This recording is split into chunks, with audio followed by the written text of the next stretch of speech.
जो सपना देखा था 2012 में जब आर्चरी शुरू करी, तो वो आज पूरा हुआ पेरिस पैरालंपिक्स में। इससे पहले भी ब्रॉन्ज जीत चुका था, लेकिन गोल्ड का मज़ा ही अलग है। 5-7 मिनट बिल्कुल ऐसे ही कह लो कि पाँव ज़मीन पे नहीं लग रहे थे, लेकिन फिर फाइनल से पहले कहीं ना कहीं इस बात का भी एहसास था कि अभी एक मैच और बाकी है और यहीं आके सेटिस्फाई नहीं होना, सिल्वर से सेटिस्फाई नहीं होना है, गोल्ड जीतना है। कहीं ना कहीं मैं उस रिदम में बना रहा, उस साइकोलॉजिकली मैं उस मूवमेंट में बना रहा और मैं कामयाब भी हुआ इसी तरीके से गोल्ड मेडल जीतने में। बहुत प्राउड फील हो रहा है जी, बहुत अच्छा लग रहा है कि जो सालों की मेहनत थी, जो जो सपना देखा था 2012 में जब आर्चरी शुरू करी, तो वो आज पूरा हुआ पेरिस पैरालंपिक्स में। इससे पहले भी ब्रॉन्ज जीत चुका था, लेकिन गोल्ड का मज़ा ही अलग है, तो वो सपना आज पूरा हुआ। गोल्ड मेडल जीतने की सबसे खास बात यह होती है कि आपका राष्ट्रीय गान बजता है और आपका राष्ट्रीय ध्वज सबसे ऊपर जाता जी है। आप जब पोडियम पे खड़े हुए और राष्ट्रीय गान बजा तो वो फीलिंग को अपने शब्दों में डिस्क्राइब करें। जी, बहुत ही बढ़िया फीलिंग थी वो कि पूरा जो स्टेडियम था वो आर्चरी की जो एरिना था वो भरा हुआ था दर्शकों से। और जो हमारा ट्राइकलर है, राष्ट्रीय ध्वज है, वो ऊपर जा रहा है, राष्ट्रीय गान बज रहा है। तो एक खिलाड़ी के लिए सबसे प्राउड मोमेंट होता है वो। और मुझे इस बात की खुशी है, मैं इस भाग्यशाली हूँ कि वो मोमेंट मेरी वजह से वहाँ पे पॉसिबल हुआ और जो इतने सारे लोग थे वो मान सम्मान दे रहे थे इंडियन ट्राई कलर को।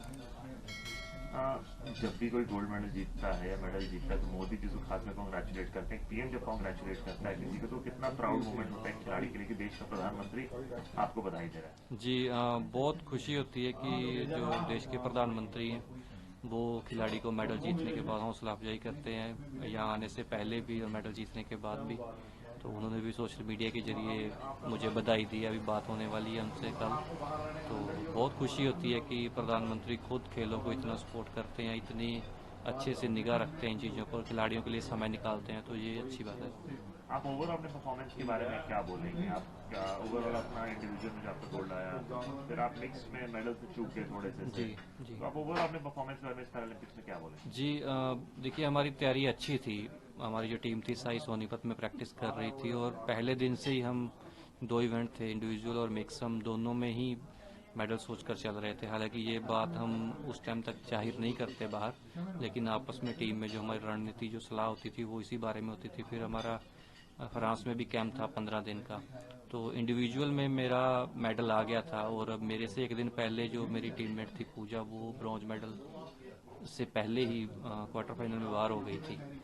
तो ये था कि इस बार दोबारा से मिक्स टीम में भी हम अच्छा खेलेंगे, मेडल जीतेंगे, लेकिन अनलकीली हम बिल्कुल पास आके ब्रॉन्ज मेडल लूज़ कर लिए। जहाँ गोल्ड मेडल की खुशी है, तो वहाँ कहीं ना कहीं इस बात का मलाल भी है कि एक और मेडल देश के लिए आता आता रह गया। और मैं समझता हूँ कि मुझे, मेरे वो जो टीममेट है उसके लिए मुझे ज़्यादा बुरा लग रहा है कि काश हम और अच्छा खेले होते दोनों ही, और देश के लिए एक और मेडल आता और मेरे साथ एक मेडलिस्ट और जुड़ता हमारी टीम में। ये मेडल आप किसको समर्पित डेडिकेट करना चाहेंगे? ये मेडल मैं मेरे कोचेस को, मेरी फैमिली को, जिनका भी मेरे साथ आज तक पूरा सपोर्ट रहा, उन सभी को डेडिकेट करना चाहूँगा। खासतौर पे मेरे कोचेस की जो मेरे साथ गाइडेंस रही, गौरव शर्मा सर की, जीवन जोत सर मेरे कोच साहब हैं, उनकी जो मेंटरशिप रही, और मेरी फैमिली का भी सेक्रीफाइस रहा कि मैं महीनों घर से बाहर रहता था, कैंप में रहना, विदेश में भी ट्रेनिंग की, तो फैमिली को टाइम कम दे पाए, तो उनका भी बहुत बड़ा योगदान है। तो इन फैमिली को, कोचेस को मैं डेडिकेट करना चाहूँगा मेडल। मेडल के बाद सेलिब्रेट कैसे किया? भांगड़ा वांगड़ा किया? एक्चुअली बहुत ज़्यादा खुशी तब हुई थी जब मैं फाइनल में पहुंच गया था, सेमीफाइनल जीत चुका था। कोच साहब से भी हमने 5-7 मिनट बिल्कुल ऐसे ही कह लो कि पाँव ज़मीन पे नहीं लग रहे थे, लेकिन फिर फाइनल से पहले कहीं ना कहीं इस बात का भी एहसास था कि अभी एक मैच और बाकी है और यहीं आके सेटिस्फाई नहीं होना, सिल्वर से सेटिस्फाई नहीं होना है, गोल्ड जीतना है। और कहीं ना कहीं मैं उस रिदम में बना रहा, उस साइकोलॉजिकली मैं उस मूवमेंट में बना रहा और मैं कामयाब भी हुआ इसी तरीके से गोल्ड मेडल जीतने में। तो उसके बाद मिली जुली फीलिंग रही, क्योंकि फ़ोन मेरा कल से बंद था। मेरा आज के मैचेस पे ज़्यादा फोकस था, मिक्स टीम पे, क्योंकि इसमें भी मेडल आना ज़रूरी था हमारे लिए या मेरे साथियों के लिए, लेकिन अनलकीली इसमें मेडल नहीं आ पाया। तो जहाँ गोल्ड की खुशी है तो वहाँ चलो इस बात की थोड़ी निराशा भी है। तो इसलिए मुझे लगता है कि चलो इन चीज़ों से निकलने में भी समय लगता है, लेकिन जब गोल्ड मेडल गले में पहने देखते हैं तो देख के खुशी भी होती है। काफी सवाल, ये मेडल जीती, मैं देश को क्या संदेश देना चाहेंगे? देश को मेरा यही संदेश है कि सबसे पहले तो मैं आम लोगों को कि आप स्पोर्ट्स से जुड़िए।